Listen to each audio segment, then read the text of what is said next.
Well, welcome to the Valuation Master Class case study. This is where you'll learn about interesting stocks and how to value them. What's interesting about Sumitomo is that it trades at a price to book multiple of 0.8 times. Now, this is Andrew Stotz of the Valuation Master Class. Let's get started. Remember, this information is for learning purposes only. It's not investment advice or a recommendation. Sumitomo Heavy Industries Limited is the company we're talking about today. It's a Japanese heavy equipment manufacturer and part of the 400-year-old Sumitomo conglomerate. Now, the question is, can management's commitment return Sumitomo's stock to previous heights?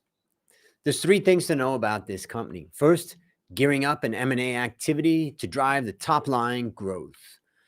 Second thing is growing Capex lays foundation for organic growth. And the third is management's focus on ROIC should enhance returns. Let's look at some key statistics. First, there's 7 analysts covering this company, and the price of the company is Japanese yen 3,500. That's a target price and an upside of 19%. Analysts have it as a buy. Price to book is 0.8, as we mentioned before, and dividend yield is about 2.1%. My estimated value is 3,647. That's a 24% upside, and in that case, it would be a buy. So let's look at sales. The revenue breakdown of this company is logistics and construction, 36%, energy and lifelines, 24%, industrial machinery, 24%, and mechatronics, 16%. So basically about 50% of its revenue is coming out of Japan, 14% out of the US, and 11% out of Asia, excluding China, and another 11% out of China, 9% out of Europe. So the price is still bearish. Volume signals are somewhat unclear. Overall, the stock price has performed poorly over the past 6 months, down about 26%. But since third quarter 2021, the 200-day moving average stayed above the 50-day moving average, which indicates a bearish signal. However, since early 2022, the share price has seen a strong rebound and should push upwards, and possible that the 50-day moving average could cross the 200. And throughout the whole period, the RSI has fluctuated around the 50% mark. Not a lot of signal there. The recent share price run is interesting to me, and I want to look in more into the story of this company. First of all, gearing up in M&A activity to drive top-line growth. You can see the most recent acquisitions. The company in 2017 acquired Sumitomo SHIFW for 23 billion Japanese yen. Then they also bought Persimmon, that for 4 billion Japanese yen. In 2018, they bought Lefert for 22 billion Japanese yen. In 2019, they bought Invertech Drives for 15 billion Japanese yen. Sumitomo's management has a strong commitment to continuous growth. M&A has been a useful tool to expand the business. And for the next 3 years, the company has allocated about 40 billion Japanese yen for acquisition purposes. This roughly equals about 20% of the total budget available for Capex, R&D, and M&A. I expect the company to pursue 2 to 3 acquisitions of similar size as recent transactions. Number 2, the story is growing Capex lays foundation for organic growth. Now, I'm showing a chart here that shows the Capex in the green line, and we can see that Capex is growing from Japanese yen 20 billion in 2017 all the way up to our expectation of about 45 billion in 2022. Now, also, depreciation is lower than that. In other words, Capex is above depreciation. And I've done a ratio of the Capex relative to depreciation ratio. And here, what we can see, and that is the bar in the chart. If you see it, if you're listening, basically there's a bar, and that bar has been above 1 consistently, which means Capex has been higher than depreciation. So With an average Capex to depreciation ratio of 1.3, the company is still in an expansion stage. Capital investments and R&D expenses are likely to further increase, adding capacity to realize revenue growth. And the R&D budget for the next 3 years accumulates to about 70 billion Japanese yen, which is a 40% increase to the past 3 years. So they really are committing to it. Now, let's take a moment and talk about the Capex to depreciation ratio. It's not a typical ratio that you see in a textbook, but it's a ratio that I use a lot in the Valuation Master Class and in my own valuations. Typically, if you look at a growth firm, the Capex should be more than the annual depreciation charge, maybe 150% of it. Why should Capex be more than depreciation? Because depreciation basically tells you it's an accounting estimate of how much deterioration there is with the assets that are in place, the historic assets. And basically, if a company only has Capex that matches depreciation, it means it's only spending enough to keep the existing assets up and running at the same pace. So having more than 100% of your depreciation charge in Capex means you're growing. Now, very high growth firms could have their Capex at 150% of depreciation or more. In fact, they could have it much, much more. Remember also that Capex is lumpy. Depreciation is pretty consistent. So a lumpy number relative to a consistent number, you have to be careful about. And low or no growth firms, Capex is about equal to the annual depreciation charge. So this gives you a little guide that you can use Capex to depreciation ratio as a little tool to keep yourself in check in your forecasts. So choose Capex assumptions carefully, as it has a huge impact on your estimate of value. Why does it have a huge impact on your estimate of value? Because free cash flow is the cash flow available after Capex. So if your Capex is super high, then your free cash flows are going to be very low. Now, that may be the case, but you just want to make sure you don't make a mistake in that. To look at an example here, I've got a chart that I'm showing, which shows what I will call a reasonable case. That's the case that we have right now of about 1.3, meaning Capex is about 30% higher than depreciation. Now, if we were to overestimate Capex and raise that ratio to 1.75, what we would find is that the EPS of the company, or the value per share, would fall by about 8% because of the Capex need that they have.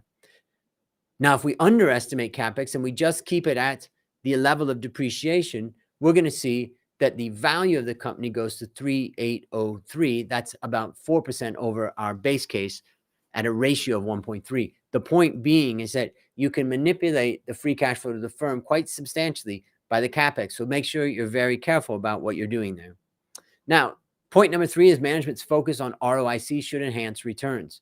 What we're seeing, I'm looking at a chart right now, and it shows the ROIC, which has ranged from between 5% and about 10 or 11% for Sumitomo.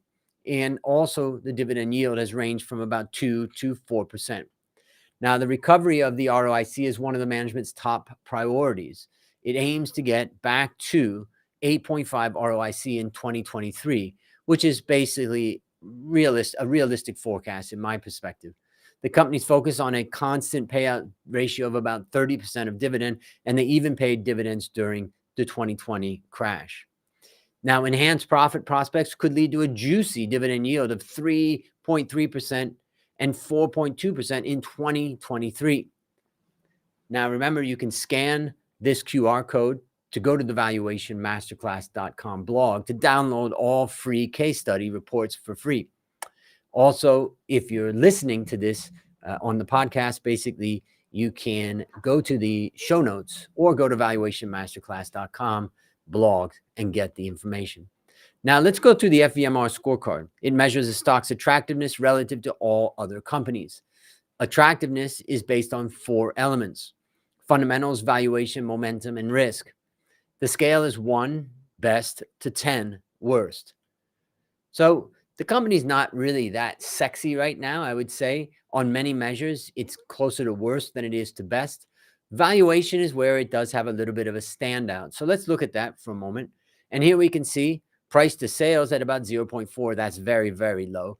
Price to earnings at about 8.5 in the past 12 months, and price to book of about 0.6 to 0.8. It's been a while since this company traded above book value. So this is why I say there is some attractiveness in the valuation of this company. Now, recently I created a short online course explaining my FVMR investing approach. I usually sell it for $97, but for a limited time, I'm offering it for free. You can just scan that QR code and enter.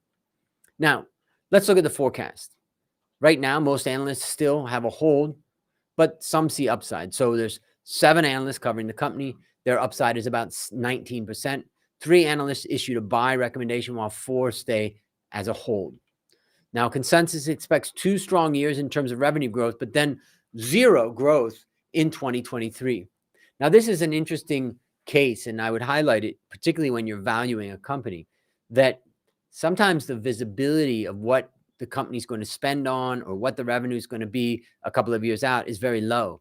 And so what happens is that sometimes people just say, well, I'm just going to assume 0 because I don't know what it's going to be. But the truth is, as an analyst and in any valuation, reverting to 0 is not an acceptable method of doing it.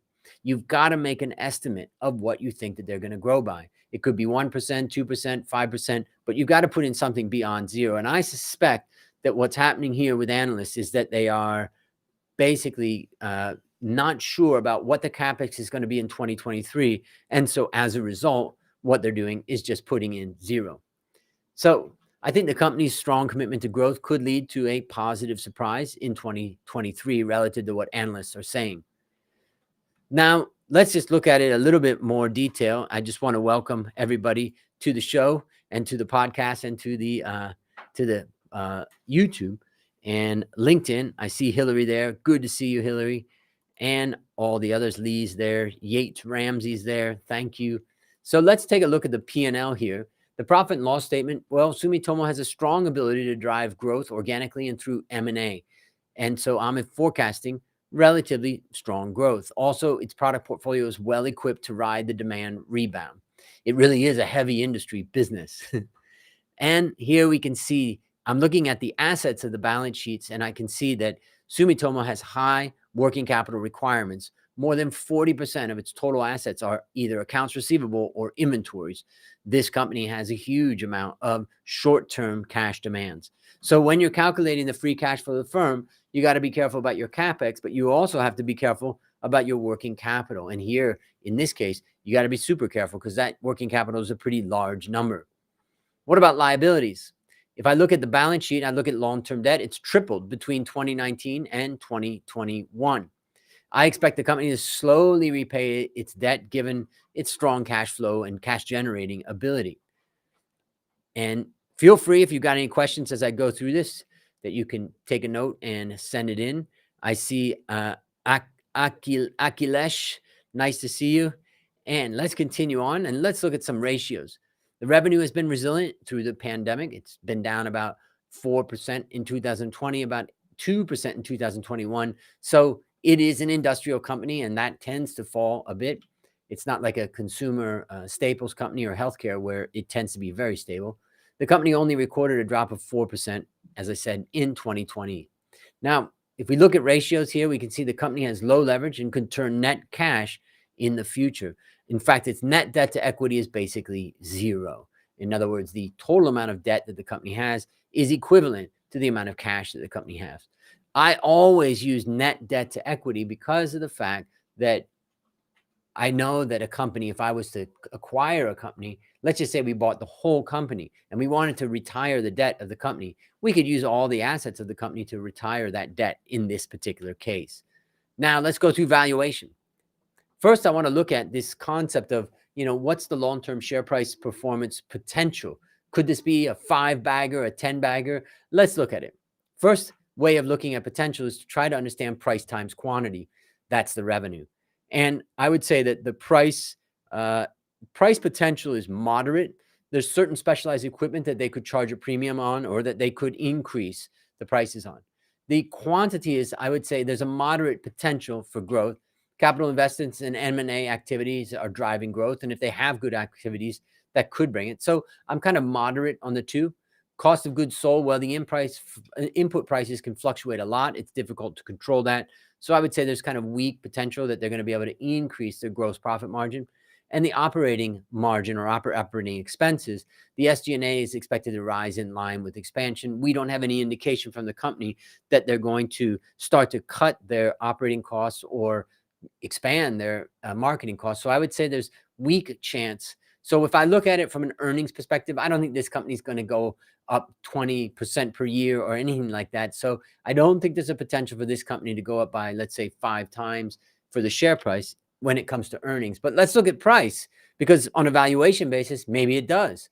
So if we look at PE, I would say the potential is good. It's cheap on 2022 earnings at about 10 times, and it's got slightly higher EPS growth. As far as price to book's concerned, it's trading on about 0.6, 0.7, 0.8, and that's much cheaper than the industrials in Japan. And right now they have a slightly weaker ROE, but I think that's going to be rising. So I would say from an earnings perspective, not a huge potential, but from a price perspective, I see some potential. So re-rating to country average provides some significant upside. Let's look at free cash flow to the firm. The cash flow should return to positive from 2022 onward. And in fact, cash flow is positive in 2021, in fact. Now let's look at my value estimate. First of all, I'm a bit more optimistic about the growth outlook. Both M&A and organic expansion should pay off in terms of revenue. So my revenue forecast is 5.2 versus consensus of about 4.4. Gross margin, I'm going to keep about the same as consensus, and same with net margin. So really, it's a little bit higher growth than consensus. Sumitomo's margin has been pretty stable over time, and therefore, there's no reason to deviate significantly in the assumptions. Now, I'm using the free cash flow of the firm method, a cost of equity of 10.5, which you could argue in Japan is actually a little bit high, but let's use 10.5. That gives us a weighted average cost of capital of about 8.2, and we're using a terminal growth of about 2. The result of that is we get an upside of about 24%, a base case of 3,647, and the bull case, I can come up with about 3,800, which is a 29% upside. In the bear case, about 3,507 Japanese yen for a value, and the upside for that case would be about 19%. So it's not bad from what I see right there. Now, let's look at the company's world-class benchmarking scorecard. We identify a company's competitive position relative to global peers. We use a composite rank of profitability and growth called profitable growth. I scale it from 1, which is best, to 10, which is worst. If I look at Sumitomo benchmarked against 1,480 large industrial companies worldwide, it's slightly below average at about a 6. This is, what I would say kind of an average company relative to the industry. Now, if we look at profitability, also profitability, mainly ROA, is about a 6 in the past 12 months relative to average of about a 5. So it's below average on its profitability, and its growth is slightly below average too. So management really has a job to do to start to pick up either profitability and growth to drive some share price performance. And if that started to happen, I think we could get more share price performance. So what are the risks? The key risk is falling behind competitors and capturing this rebound. Acquisitions could drag margins when integration takes time, and potential overinvestment in capital-intensive industry could be harmful. And the environmental pressure to develop sustainable machineries requires R&D, very high. So what's the conclusion? What's your conclusion? Well, let's look at my conclusion. The past has shown management's commitment to growth and enhancing ROIC. They're trying to do it, and I think they got a chance to be able to do it. Valuation appears cheap. Could be a good opportunity to buy. And it's an attractive dividend yield, and it's adding additional returns. So my question to you is, can management's commitment return Sumitomo's stock to previous heights? That's what I would like you to answer in the comments. And my name is Andrew Stotz, and this is the Valuation Masterclass case study. I'll see you in the class.